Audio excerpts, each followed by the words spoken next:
If you're a sports lover, you're going to love today's podcast. I am talking to Dre Baldwin. He is a former professional basketball player and now author and business coach. His book, Work on Your Game, offers some great insight into how your mindset, discipline, and resilience play into your business. And it is a perfect fit for real estate. So I hope you enjoy the podcast. He's offering some great insights that you can take away and put into your business today. And a special thanks to HomeBot for sponsoring today's episode of RealTrending. So Dre, world famous, thanks for joining the RealTrending podcast. Well, thank you for having me on, Tracey. I'm excited to be here. Yeah. I want to talk a little bit about how kind of your coaching and your style, and I know you wrote a book, Work on Your Game, how real estate professionals, what they can learn from that specifically from you as a professional athlete. So you talk a lot about work on your game, but when you look at the real estate industry today, it's been, a lot of challenges in the past year. So what do you think is the mental skill real estate agents are missing the most when they're working to be as successful as possible? Number one thing for a high-end professional in any type of service-based business, especially where you're rewarded for being a go-getter, person who goes and makes things happen instead of waiting for things to happen, is that mental toughness, the resilience, or some people call it stick-to-itiveness, persistence, being a go-getter, all different forms of the same idea. And it's your ability to keep showing up, getting up, making the phone calls, knocking on the doors, following up with your prospects, turning prospects into clients, and doing it even when the success you've expected to achieve has yet to occur. And that applies in the real estate space the same way it applies to a baseball player, same way it applies to a singer trying to get a record contract, or trying to get their SoundCloud to pop off, I guess is a new thing now. But that's resilience is the biggest thing that any professional needs, especially in challenging times, because in challenging times, we all know what happens. The people who don't have the resilience, they all fall out of the game.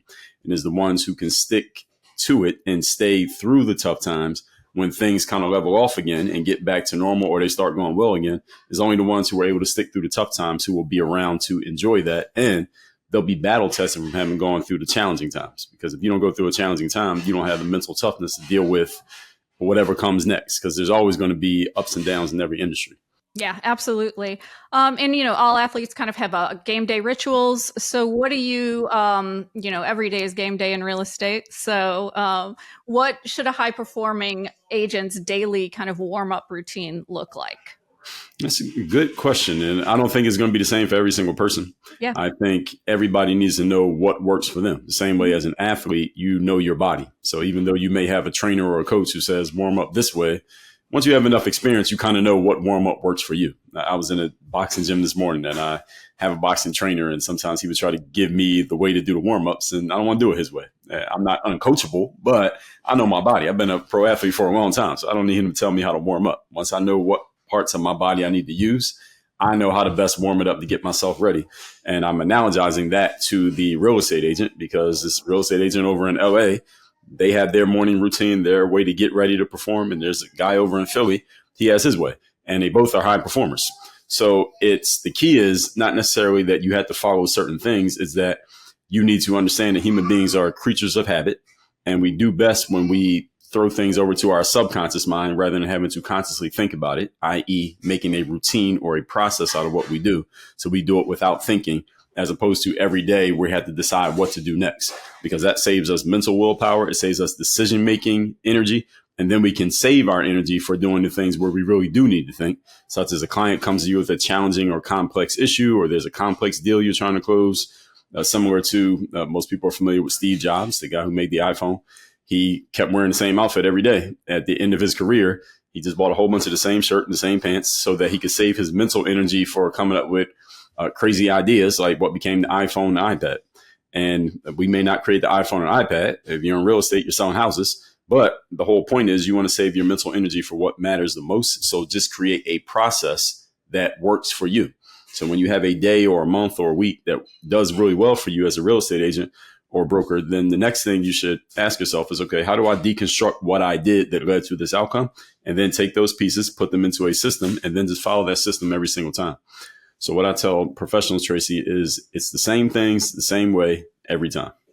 Yeah, absolutely. I mean, and that makes so much sense for real estate because, they need to be prospecting. They need to do certain things in order to get the business. And then they need certain things to keep the business. So that makes a lot of sense to get those systems in place. And kind of with the systems, it's kind of the same as sports. Confidence comes from reps, right? Doing it over and over again, and then getting great results finally from what you're doing. So in real estate, I'm sure much like sports, rejection can crush you.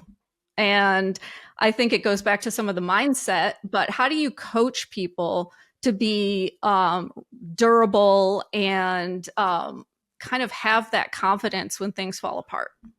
Well, the first thing is to accept that sometimes things are going to fall apart. You're going to be well prepared for the game. You're going to lose. You're going to think the shot's going in and you miss. And you thought you were going to win the championship. You didn't win. Thought you were going to close the deal. You don't close it. Or the prospect agrees and you think you have a deal done. Then they back out of the deal at the last minute. You wake up to a bad news text message. We've all had it happen. So the thing is, first of all, accepting that emotion, that feeling of anger, sadness, frustration, embarrassment, disappointment, whatever you want to call it. Accepting that emotion. And then the next step, once you accept and recognize the emotion, is now learning how to channel the emotion and use it for productive purposes. So the whole purpose, if anyone who's listening, or Tracey, if you read Napoleon Hill, Think and Grow Rich, he talks about this concept of transmutation. And what he's really referring to is the law of conservation of energy, which states energy is neither created nor destroyed, merely changes forms or it moves from one object to another. So the energy of disappointment or frustration may not be, the energy within that emotion may not be very productive for us, but we can extract the energy and we can transmute it into using it for something else. Like, okay, today I'm going to make 20 extra phone calls that I otherwise wouldn't have made because I'm taking the energy of that frustration, because every emotion contains energy, and energy is mechanically defined as the capacity to do work, and work meaning being able to make an object move in a different place, not necessarily like a job. So the number one thing is recognizing the emotion, then learning how to channel the energy from that emotion. And then on top of that is recognizing that when you lose a game or you miss a deal or a prospect doesn't pick you and they get somebody else to list their home, they're not rejecting you necessarily as a person. They're just rejecting what you represented, which was your offer, or maybe they know somebody who you don't know. There's a different type of relationship. They like the kind of shoes that girl had on as opposed to yours. There could be a lot of different things that could lead to a different outcome. And it's detaching. The key skill that I teach people, we have this program we call the Power of Presence. It's all about detachment. And detachment doesn't mean suppression of your feelings. It doesn't mean don't recognize that something happened, but it's emotionally detaching from the outcome of a situation, good or bad, because the only thing you can actually control is your mindset and your process and execution of your process. And if you have a solid mindset and you have a process that is known to work and you just keep executing it, it's inevitable that you're going to get the outcomes that you want, and you can stay detached from it and not let your personal value or your personal worth go up and down based on whether you close a deal or not. You're going to close deals anyway. Yeah, I mean, that's so true. I think too many people tie their personal worth into the rejection that they get, and then it's a spiral, right? Like, I can't do this job. This isn't for me. I'm going to try something else, instead of just sticking to the playbook and, realizing that it will work. You just have to keep sticking through it. And that's one of the things that you talk about. You're big on discipline over motivation. And I know brokers and team leaders are constantly trying to motivate their real estate professionals that are with them. So what should they be doing instead? Well, I'm glad you asked the question that way. I thought you were going to ask something different. So number one thing is you're not trying to motivate people. Ideally, if we can go back retroactively, you hire people who already have that internal drive, so you don't have to worry about motivating them. But we all understand that not everybody has that internal drive. And if you get enough people on your team, you work with enough people, eventually you're going to have some who don't have it. They're good when motivated. Professionals should not need or want to be motivated. As a professional, your job by definition is to do something as your main paid occupation. And the only way you're going to get paid to do something consistently is if you actually deliver consistently. Because if you don't deliver, well, no money. And you're in sales, of course, you got to sell something in order to make money. And everyone inherently understands that. And still, people who are in sales will still find themselves not driven to show up. So there's a concept we have over here. We call it the third day. Mm-hmm. And the third day is all about How do you show up and give your best effort when you least feel like it, on the days that you don't really feel like working? Because every profession has these days. One thing that I tell professionals all the time, Tracey, it doesn't matter what type of audience I'm in front of, whether you're talking to a lawyer, a real estate person, athlete, a maintenance man, or a librarian, every career has a grind. Mm-hmm. You know what I mean? When I say the grind, Yep. the grind is that part of the job that you didn't see it in a brochure. They don't mention that part when you sign up, but it's a part of the job that you are not going to be excited to do. It's grunt work. It's a bare knuckle work, and it is required in order for you to keep the job. And there is no profession that does not have it. Even an athlete, there is a grind in doing that too. So the question is not, is there a profession that doesn't have a grind? The question is, how do I make it through the grind when the grind hits? And like we talked about earlier, part of that resilience is your willingness to show up on what I call, again, proverbially the third day. Doesn't have to be one day and doesn't have to be the third one. It could be any day. It could be a whole month straight. If you can keep showing up during that time, you build internal, emotional, and mental muscles that make you that much stronger and that much better for the long game. So then when things are not as tough and you're not on one of those days that's a grind, it almost feels like you're not even working. It doesn't feel like effort, but you're still getting a whole lot of things done. And that's the reason why going through those challenging times matters so much. And the third day is a challenging time that is inevitable to happen. It has nothing to do with the market. It's just the nature of life as human beings. There's going to be a challenging time. How do you fight through it and push yourself through it and do it in a strategic and systematic way, not in a motivational, emotional way? That's the key. Yeah, I mean, I kind of liken it, real estate agents they have to generate leads. So whether they do it through, cold calling or warm calling or, any other way, it's kind of the same as working out. The first couple of days of working out, you're just like, okay, this sucks. I'm not doing it anymore. And then you kind of get in a habit. And once you're in that habit, it's kind of like you said, it's the grind, but you kind of develop this way of doing it that you just automatically do. Is that kind of what you're saying? Similar to that? Yeah. When you first start, we call that the first day. Yeah. So the first day could be, the first day could be very easy if you're doing something new, or it could be very tough, depending on what it is. But you get into the groove by the time you get to that proverbial third day. Yeah. And the more you go through that, the easier the job gets. Yeah, absolutely. So where do you see real estate professionals self-sabotaging the most? I don't, it's kind of what's the equivalent of film study that they should be doing to kind of correct things that maybe didn't go well so they don't make the same mistake again? Good question. And the answer was right there at the end of your question, which is self-evaluation. Mm-hmm. Is looking back over what you did and asking yourself, where could I have done that better? Where could I have improved? What could I have done to maybe make this deal even better? I closed the deal, but how could I have closed this deal even better? How could I have gotten this done in 60 days instead of 90 days? How could I have gotten my client an even better number than what they ended up getting?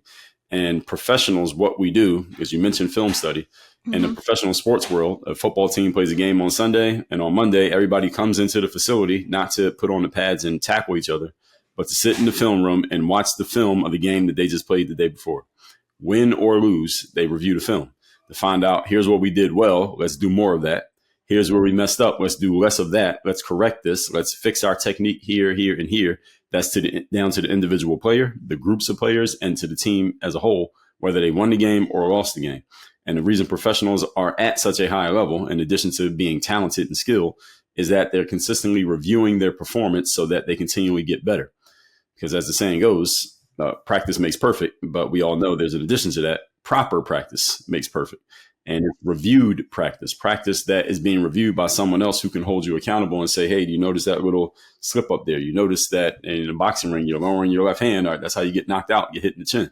So it's having those small reviews or big reviews of the small things that you're doing so that you can catch yourself in any level of slippage and staying at that high level. Because being a pro is not about just getting there, it's about staying there. Yeah, absolutely. And so if an agent wanted to double their business next year without burning out, what would be the first habit you'd make them build or the first habit you'd make them break? Number one thing I tell any pro in a service-based business who's asking a question that sounds like that, Tracey, is you want 80-20 your clientele. So look around, 80-20 being Pareto's principle, 80% of your results come from 20% of your inputs. So ask yourself, who are your top 20% clients? The ones who you've made the most money working with. Then ask yourself, okay, how can I get more people like this and spend less time working with anyone who falls below that line? That's the question to ask. Now, of course, if the answer to that question was really easy, we would all already be doing it. All right, we all know that. So the point is not having an answer immediately that's easy to the question. The point is asking the question and then allowing your mind to wrestle with the answer. And this is, people have heard the term insight. I tell people this is where insight comes from. Insight is not about having the right answers, because ChatGPT can give you answers, or Google can give you answers, or YouTube can give you answers. Everyone in the world has access to all of those things and it's free. So if having the answers was the key to success, then everybody should be successful. The key, Tracey, is asking the right questions, especially the questions that you can't answer. The question that you can't answer is actually the key to breakthroughs. Why? Because it forces your brain to think in a different way. And it forces you to look at some potentialities and opportunities and options that you otherwise were not considering. And the breakthrough lies somewhere in there. And the other thing I'll say about this, to follow up on what I just said, is that often the breakthroughs in life are, most of the time, I just said 80-20, but this one will be about 95-5. 95% of breakthroughs you achieve in life occur when you do less, not do more. And a lot of people, especially in the world that we live in today, where we can see everybody else's work, or at least what they want to tell us about their work, is we fall victim to the hustle culture, that everything is about, well, wake up earlier, stay later, work harder, do more than everybody else. I am not here to tell you that work doesn't matter. I mean, my brain is literally called work on your game. So I'm not going to tell you not to work, but it's what kind of work are you doing? And once you get to a certain baseline level of skill at the professional level of what you do, the next question is about, what can I edit? In the editing process, being a podcast host, anybody who's ever written a book, anybody who's ever recorded a video and put it on YouTube, editing is what? Cutting things down, getting rid of things. So when you start cutting things out and you focus on the essential, there's a book called, what is it? Is it Essentialism? Yeah, Essentialism, okay. I believe it's called, Greg McKeown. And that book is all about, what are the essential things that I need to be doing? That's the 20% that produces 80% of the results. The challenge, Tracey, that a lot of people have, and especially in Western society, is that it doesn't feel right to not be working hard all day. You feel like you're cheating. Yeah. I should be doing something else. Why am I not working hard? Why do I not feel exhausted at the end of the day? Like I just ran on the treadmill, even though you spent a third of the time you usually spend working and you produce double the results. It still doesn't feel right because you're emotionally connected to the effort rather than being more connected to the process that leads to the desired outcome. So the biggest challenge for many people is, as always, is mental. But the sports world, real estate world, everywhere else, it's the way that we think. It is not what we do. Yeah. Yeah. I can relate to that for sure. The running on a treadmill and getting as much in as possible. So it's ingrained in us. Yeah, it definitely is. Yeah. All right. I'm going to do a lightning round of questions. So what's harder, being coached or being coachable? Being coachable. Because once you're coachable, should I give context to this? Yeah. Okay. Once you are coachable, then being coached is easy because that comes with it. Being coached can be hard too, depending on who you're coaching, who's coaching you and what they're coaching you on. That can be hard. But if you're coachable, that means you accept it. So being coachable is the hardest part because the mindset comes before the actions. Okay, great. More important for agents, resilience or discipline? Discipline, because resilience is part of the package deal of discipline. Okay. One sports rule you'd import into real estate? That's a really good question. One sports rule that I would import into real estate. I would say, you got to show up to practice every day and you practice the way you play. Yeah. Whenever you say that, I just think of the practice. I don't even remember who said it, but it was a basketball player, right? Guy. Yeah. He played in Philadelphia. That's my hometown, so I remember that one well. If real estate had a playoff system, who would qualify for the finals? Well, it depends on who's making the rules. So in basketball, the rule is you have to win all these playoff series and then you get home court advantage and it's best out of 7. So it would depend on who gets to set the rules. So I would guess it would be either the number of deals closed or the amount of money transacted in the number of deals you get done. I guess it would go by the amount of money. So you could do one deal and sell a $10 million house. You beat out somebody who sold $10,000 deals. So I would guess it'll be the amount of money transacted, because you make the money move, that helps everybody. That's true. We do have RealTrend's verified rankings of agents, and we rank them both by number of sales and volume of sales. So okay. they get ranked by both. Well, what if somebody sells way more, way fewer, but the deals are a lot bigger? Mm-hmm. Wouldn't they be the best one? Or would you say somebody who does more transactions? I mean, I don't think you can compare that equally, honestly. I mean, think of the amount of work that goes into each transaction. If you're a luxury salesperson and you're selling, there are luxury salespeople who sell high volume. So not only transaction sides and the cost of the home. So yeah. Okay. Yeah. All right. Makes sense. Any final words? Now, 85% of communication is nonverbal, and mastering that nonverbal communication makes all your verbal communication hit that much harder, and your verbal communication becomes only a multiplier. And most of that nonverbal communication is not just put your chest out and your eyes up and your chin up and all those things that people probably know about, the shoulders back and have good posture. Yes, that's part of it. But most of your nonverbal communication is the work that you've done before somebody even comes across you. The discipline, the resilience, the work you do every day, the systems, the structure, your routines, and your habits. All of that coalesce into one signal that people can feel.